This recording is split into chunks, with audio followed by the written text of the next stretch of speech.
Hey, this is a short video. I'm in my new place, and I don't think I'm cool or anything.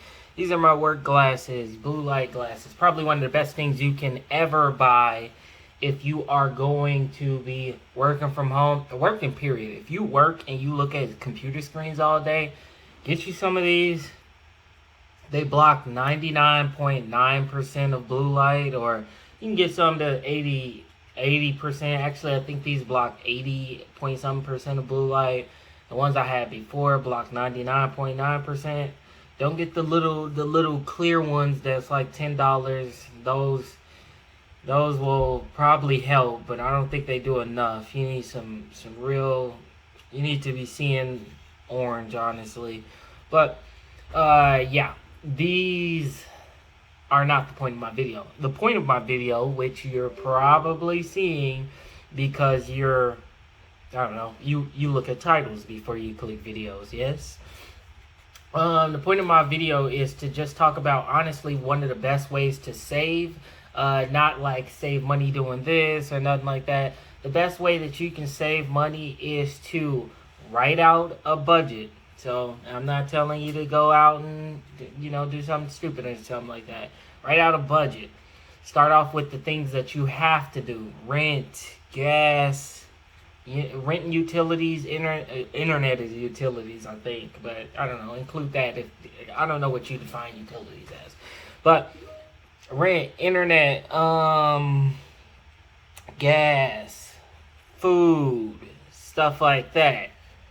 And then write out an amount that you think you can regularly save every month. So, like, let's say, for example, and this is a throwout answer. Let's say you make $2,000 a month after taxes. Let's say your rent is, again, this is a throwout example, so, like, don't take it too literally. Let's say your rent is $600 a month. You pay $160 a month for gas. No, I'm gonna just call that 200 because I don't feel like the. No, actually, $160 for a month for gas, $45 for internet, which is what I pay. I did a review on that. It's pretty good internet. Work from home, play video games, everything like that goes pretty good for me. But so you're at $805. Let's say you're a single person by yourself and you like to grocery shop. If you're gonna eat, this is also gonna be pretty healthy to like start eating for yourself, not eating out and stuff like that. But let's say that one person for yourself, you spend $250 a month on groceries. So that's taking you from 805 to sorry, $1,005. No, $1,055. And then let's throw in utilities. You're one person, so you likely live in an apartment. Hopefully your area isn't too expensive on electricity. So let's say you leave the house 40 hours a day, but if you work from home, cool. But let's say you leave the house at least 40 hours a week to work. Let's put your electric bill at $60, and then we're gonna put your. Ooh, I don't want to work with odd numbers. So let's just say, frick that, scrap that. Let's say your internet bill is $75. So you're going from, crap. Yeah, damn, I'm doing all of this mental math. It's kind of throwing me off. I do have my calculator. Sorry about that. We'll just go with this, save some time. So I had us at $600 for rent, $200. No.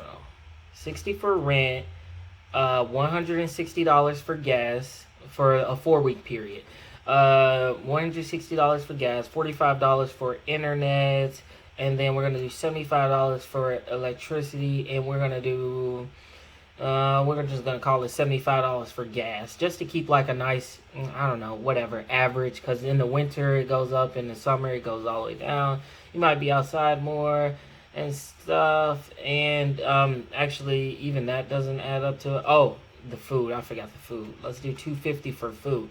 So out of that, if I'm doing food, utilities like rent, gas, and internet, I'm looking at $1,205 in this example. We could throw up gas, and we could throw up 600. this isn't supposed to be like too applicable, but this is just to show you how automatic saving works best in your favor. So if you had $2,000 for that month after taxes, take out the $1,250, you got $795. Best thing you can do is don't say, hey, I'm going to save whatever's left over, or I'm not really going to think about saving. I'm just going to leave money in my checkings account and something like that. Because what you're going to do is you're going to do what everybody else does, and you're going to fail. You're going to not save money like how you think you will. And in most cases, people will fail. You're going to say, hey, I got $300 in here and all my bills are paid up. Maybe I should just go out and eat or go do something like that. I should just go spend $30, $40, $50 just on a real quick fun time. That stuff's going to like set you back. Versus if you start doing this, automatically saving your money as if you know when you get paid. In most cases, a lot of us work like a regular pay schedule type job. Checks come in Friday, something like that. So, and especially some of us have like a pretty set schedule, 25 to 40 hours a week, but it's not too much variance. You know, you got a base to work with where you're going to work at least, 30 hours a week.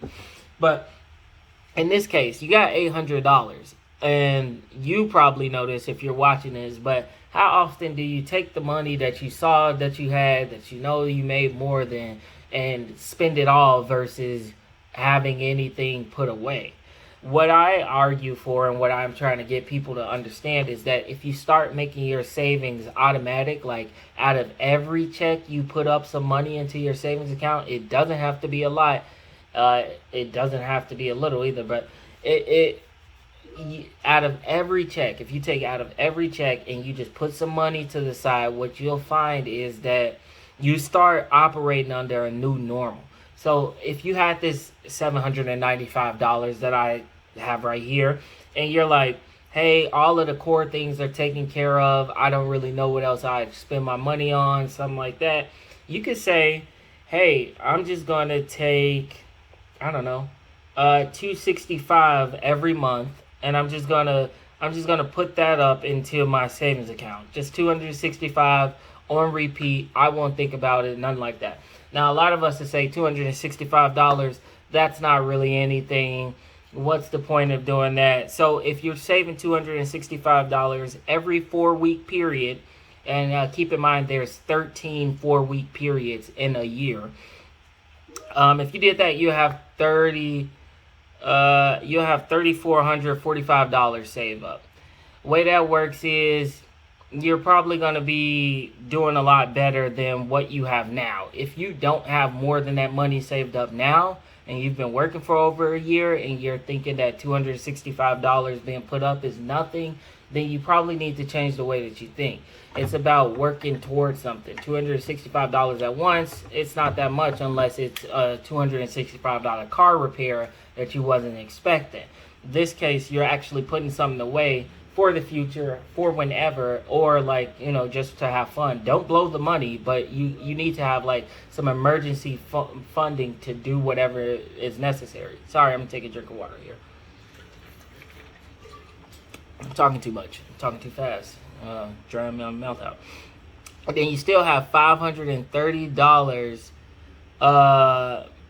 to just work with. You got $530 to work with at any time, any place. $530, that means that's $530 to go to miscellaneous stuff. If you want to do this, it's $530 that if you want to go out and party, if you want to go with your friends or something like that, $530 is $530. You can put it towards other bills if you got a car and maybe you pay a monthly insurance, and you can chip away at that. But oftentimes what people will find is if they put on their main bills on paper, their main bills, everything they have to do versus what they make, there's going to be a little bit of leeway in there, something that you can spend on something else that you can save. So even if it's small, even if at the end of the day all you got is $300 after every bill is laid out, maybe you can do, you can say I'm going to spend half of that on having fun, and I'm going to be very frugal with it. So maybe going out and $65 drinks at the bar that might change how you see how you have fun. Maybe you're like, oh, I want to go for a walk and treat myself to some ice cream and stuff because I know I only got $150 to spend on just fun, and I can save up some more money. While also, you should also, that's a different story. But I just want to get that idea out there into people's heads. It's why so many apps and stuff work where they automatically save money for you. If you're bad at saving, what you need to do is take yourself out of the equation. If you're automatically putting away money, your normal becomes something new where you're like, hey, instead of just blowing away $700, all I can do is blow away $500. So that's something that you might want to do in the future. I think it's a very good idea. I think it's smart. It's how I operate, and it's how I got like a lot of my friends to start operating. And what they're having is thousands of dollars saved up now when they were having nothing, no savings account, checkings account on zero and stuff. Every one of my friends who have started doing this they're seeing themselves with more money than they ever had before, just saved up, versus not knowing where it went with this purchase, not knowing where it went with this, not knowing where it went with that. So I think it's a really good idea. I'm gonna just put. I have my gun for you. I was just put it there. But anyways, yeah. I'm end the video here. Get back to work. Yeah, if you do work from home, get you some of these. It'll keep your eyes from like just becoming poopy schloopy. Maybe I should move my desk to that wall. Only thing is, I don't like my back being towards the door. But whatever. This has been your boy, Skinny Penis, and I'm out.